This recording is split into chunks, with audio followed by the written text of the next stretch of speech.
They fired me at 6:47 on a Friday evening, 3 days before the biggest merger in our company's history was set to close. The timing wasn't coincidental.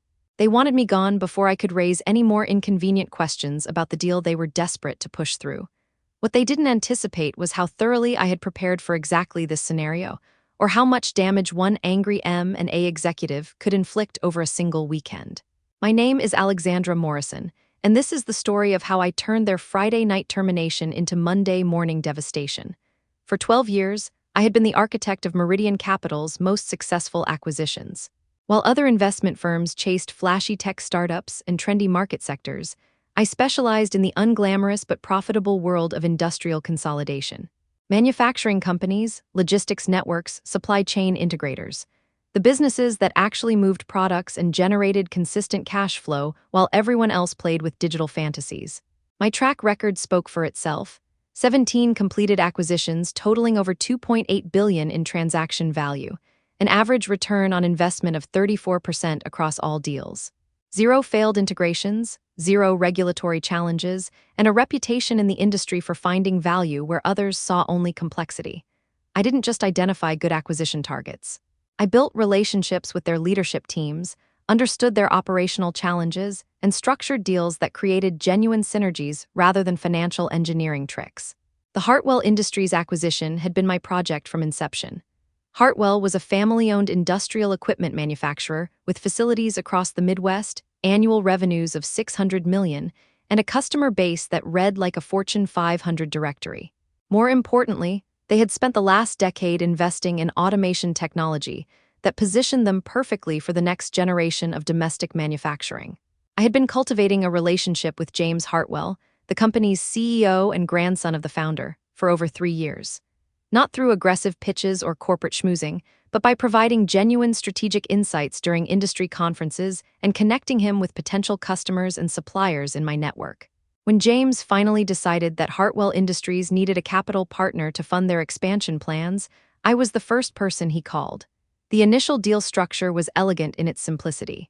Meridian Capital would acquire 70% of Hartwell Industries for $420 million, providing the capital needed for domestic expansion while allowing the Hartwell family to retain meaningful ownership and operational control.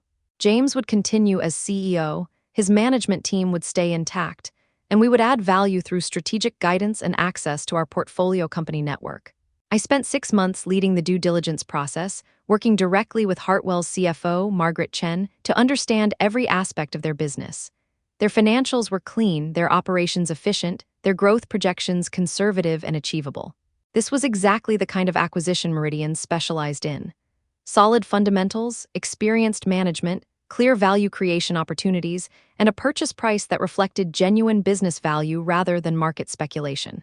The problems began when Richard Blackstone, our CEO, started involving himself directly in the transaction. Richard was brilliant at raising capital and managing investor relations, but his understanding of industrial businesses was superficial at best. He looked at Hartwell Industries and saw an opportunity to implement what he called aggressive value optimization strategies. In practical terms, this meant cost-cutting measures that would boost short-term profitability at the expense of long-term competitiveness. During our final due diligence review in early October, Richard brought in Jennifer Walsh, a newly hired managing director who had previously worked at a private equity firm known for buying, stripping, and flipping manufacturing companies. Jennifer's first recommendation was restructuring the deal to give Meridian complete operational control and eliminating the earnout provisions that would have rewarded Hartwell's management team for hitting performance targets. I objected immediately and specifically.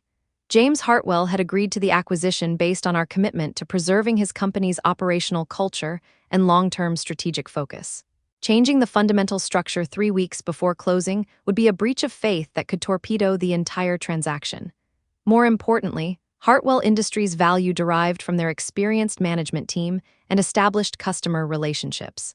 Disrupting those relationships to achieve short-term cost savings would destroy exactly what we were paying $420 million to acquire. Richard's response was swift and dismissive. "Alex, I appreciate your relationship with the Hartwell team, but we need to maximize shareholder returns.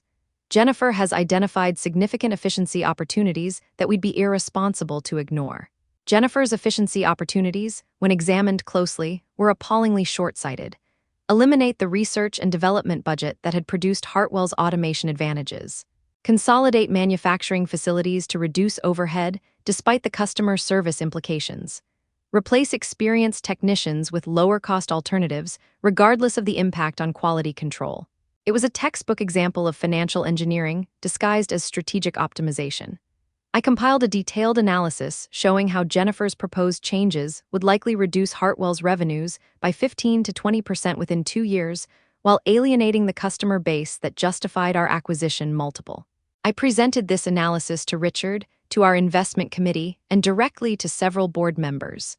The response was uniformly political rather than analytical. We appreciate your concerns, but we're confident in Jennifer's strategic vision. The final straw came when I discovered that Richard had been negotiating a separate consulting agreement with Jennifer's former firm. They would receive a success fee based on cost reductions achieved during the first year post-acquisition, creating a direct financial incentive to implement exactly the destructive changes I had been warning against. This wasn't strategic optimization. This was a coordinated effort to extract fees at Hartwell Industries' expense. I documented everything meticulously. Email chains showing the evolution of the deal structure. Financial projections demonstrating the long-term damage from proposed cost cuts. Meeting notes recording Richard's dismissal of operational concerns. Contract drafts revealing the consulting arrangement with Jennifer's former colleagues.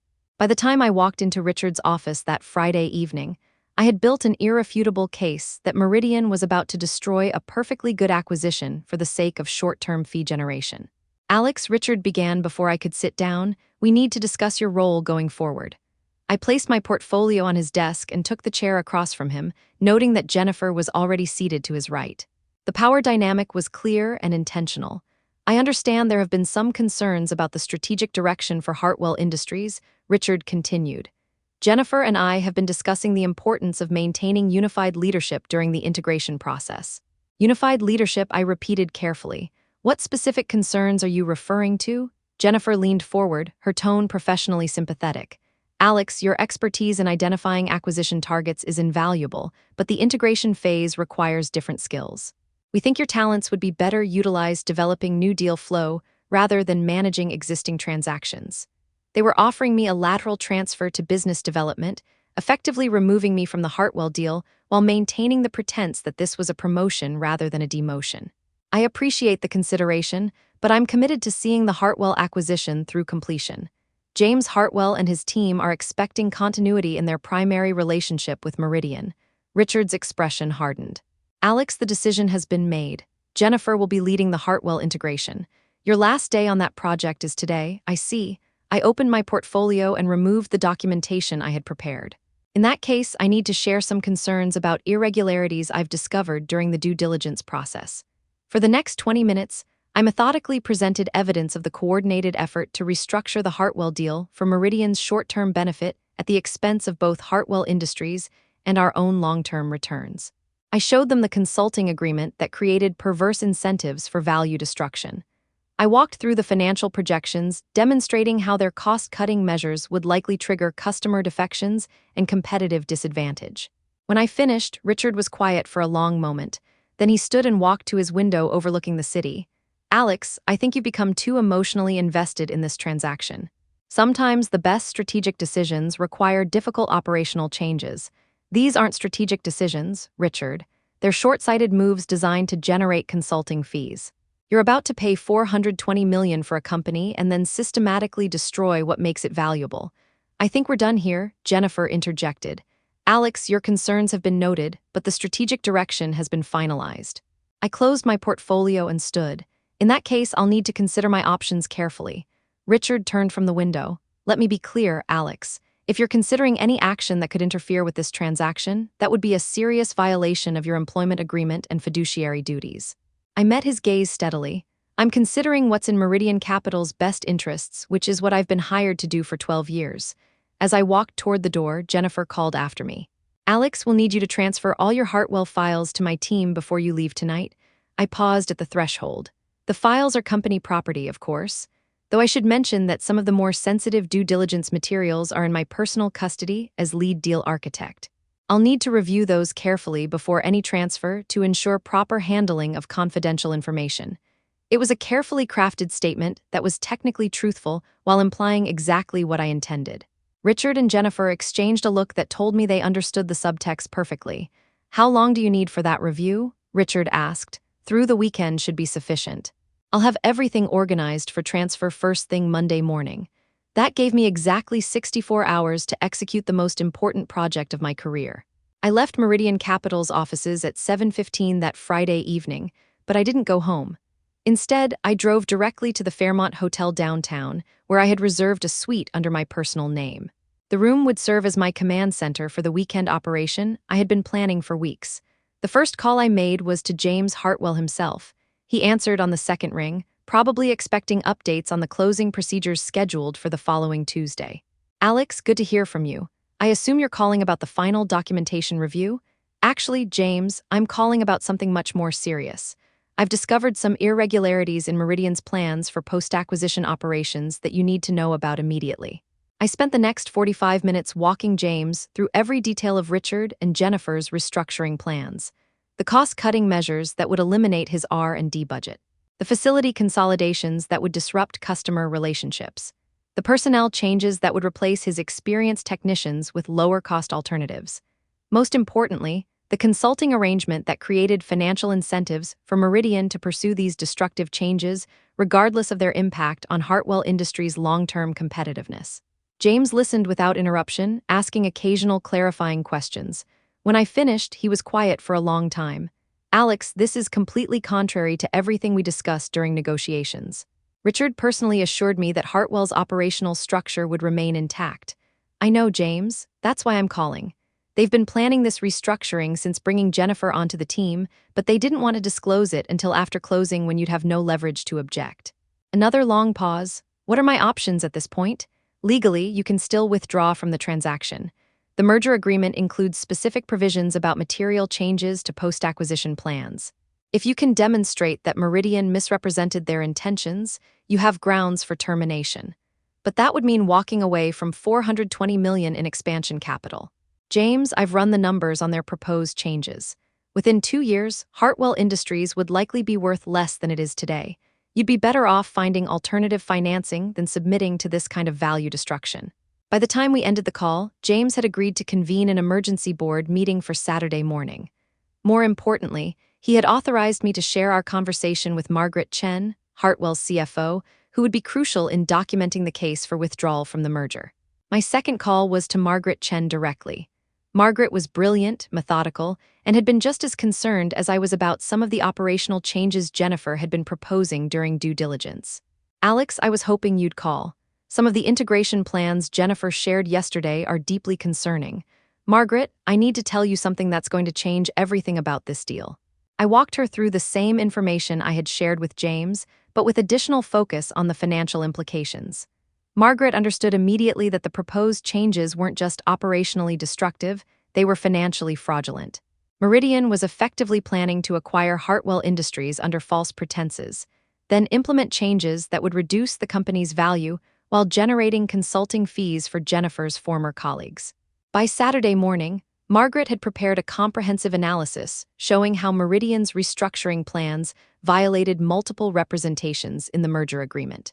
She had also identified several due diligence discrepancies that suggested Meridian had been concealing their true intentions throughout the negotiation process. The Hartwell board meeting convened at 8 a.m. Saturday morning. I wasn't physically present, but James kept me updated via text messages throughout the discussion.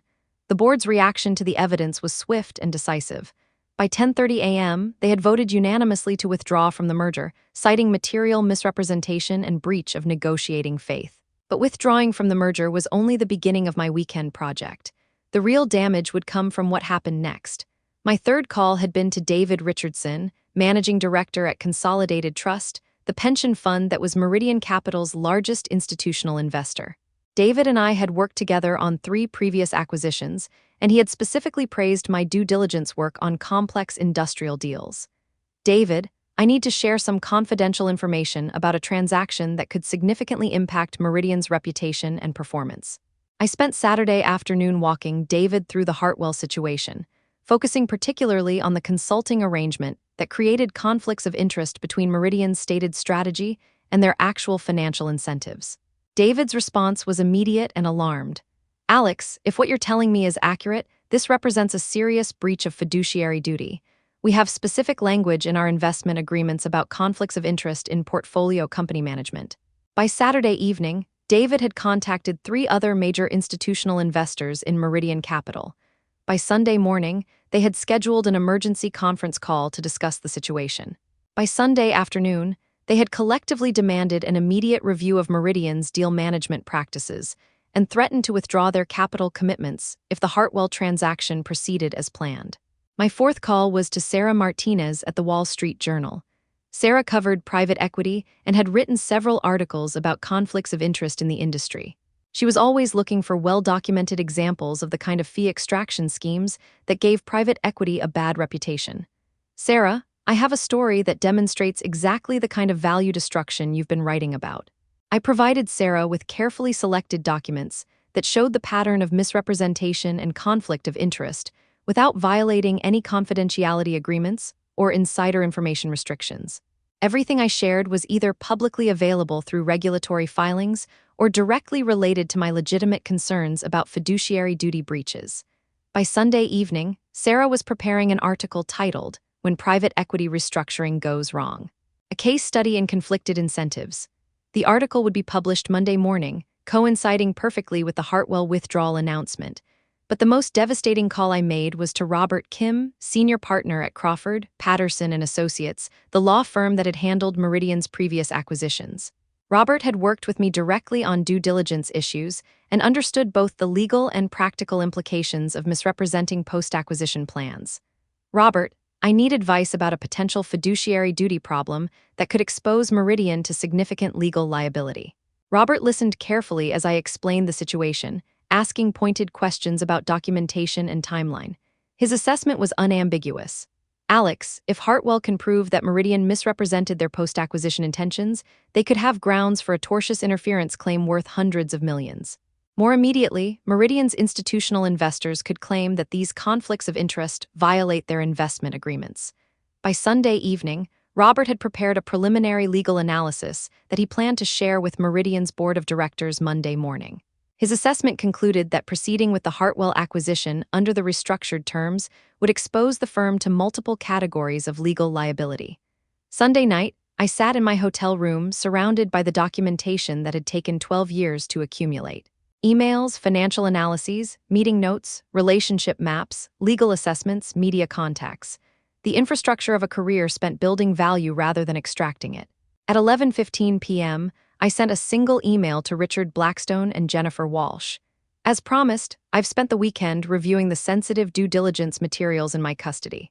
I'll be in the office first thing Monday morning to discuss the transfer process and some issues that have emerged during my review." Monday morning arrived with December clarity that seemed fitting for what was about to unfold.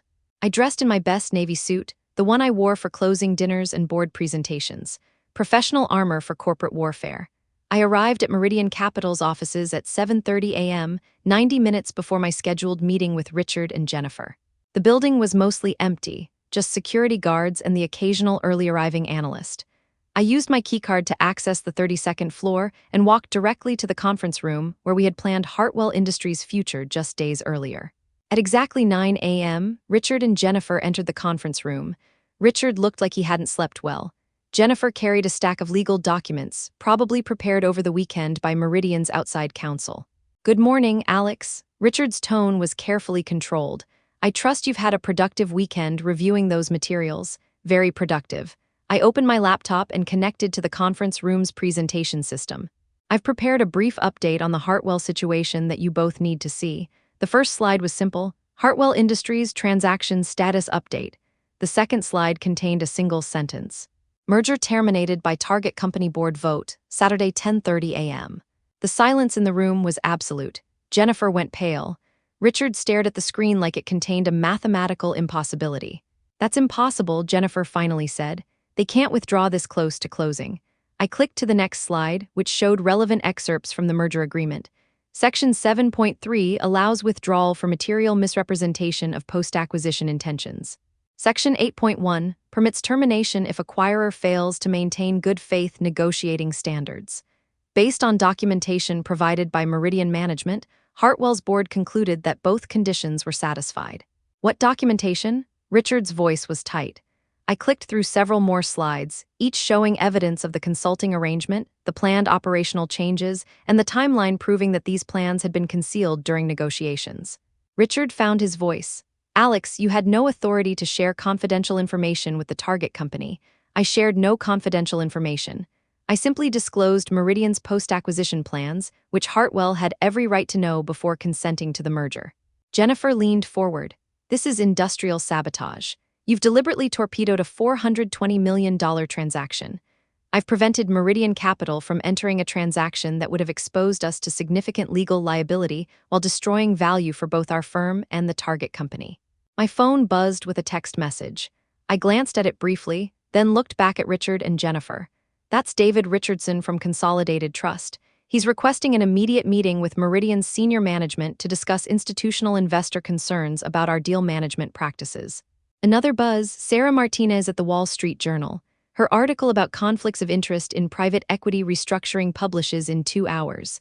Another buzz, Robert Kim from Crawford Patterson. He's prepared a legal analysis of potential liability exposure that he's sharing with our board this morning. Richard slammed his hand on the conference table. Alex, you've spent the weekend systematically destroying this firm. I've spent the weekend protecting this firm from a catastrophically bad decision that would have damaged our reputation and exposed us to legal liability. Jennifer tried to regain control. Even if Hartwell withdraws, we can find other acquisition targets. The damage can be contained. I smiled then, not warmly. Jennifer, the damage isn't from losing one acquisition. The damage is from demonstrating to our institutional investors, our legal counsel, and the financial press that Meridian Capital's senior management is willing to breach fiduciary duties for the sake of consulting fees. My phone buzzed again. This time I answered it, putting the call on speaker. Alex, this is James Hartwell. I wanted to personally thank you for your integrity throughout this process. Hartwell Industries is withdrawing from the merger, but we'd be very interested in discussing your availability for an advisory role with our company. Thank you, James. I'd be happy to explore that opportunity. After I ended the call, Richard was staring at me with something approaching hatred. You've destroyed everything we worked for. Richard, you destroyed it the moment you decided that extracting consulting fees was more important than creating genuine value. I just documented the destruction.